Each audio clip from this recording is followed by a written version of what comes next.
कांग्रेस और इंडिया गठबंधन एक बार फिर जातीय जनगणना और संविधान का मुद्दा उठा रहे हैं। जातीय जनगणना से जहां बीजेपी खुद को अलग रख रही है, वहीं विपक्ष इसे संविधान विरोधी कदम करार देने का कोई मौका नहीं छोड़ रहा। इसी कड़ी में एक बार फिर कांग्रेस अध्यक्ष मल्लिकार्जुन खड़गे ने बीजेपी पर जमकर निशाना साधा। उन्होंने कहा कि बीजेपी संविधान की भावना के खिलाफ काम कर रही है। तो जातीय जनगणना पर कांग्रेस के रुख ने कैसे बढ़ाई बीजेपी की मुश्किलें और क्या कुछ कहा खड़गे ने, जानने के लिए देखिए ये रिपोर्ट। कांग्रेस अध्यक्ष मल्लिकार्जुन खड़गे ने एक बार फिर संविधान का मुद्दा उठाते हुए बीजेपी पर करारा हमला बोला है। उन्होंने सवाल करते हुए ट्वीट किया कि भाजपा को भारत के संविधान से इतनी नफरत क्यों हो गई है।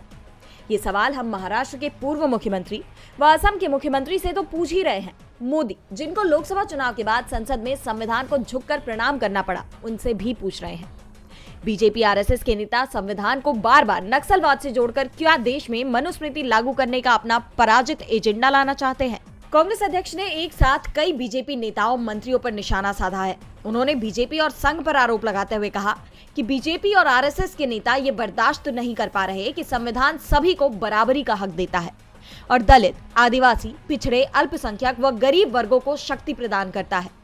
इसके साथ ही आरएसएस के मुखपत्र ऑर्गेनाइजर के 30 नवंबर 1949 के अंक के संपादकीय का हवाला देते हुए खड़गे ने बताया कि उस पत्रिका में लिखा था कि भारत के इस नए संविधान की सबसे बुरी बात यह है कि इसमें भारतीय कुछ भी नहीं है। प्राचीन भारत के अद्भुत संवैधानिक विकास के बारे में इसमें कोई जिक्र ही नहीं है।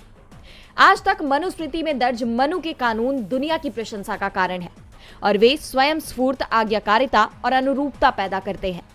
हमारे संवैधानिक विशेषज्ञों के लिए ये सब निरर्थक है। खड़गे ने कहा कि यहाँ आरएसएस साफ तौर पर भारतीय संविधान के मुख्य निर्माता यानी अंबेडकर के विरोध में और मनुस्मृति के समर्थन में खड़ा है।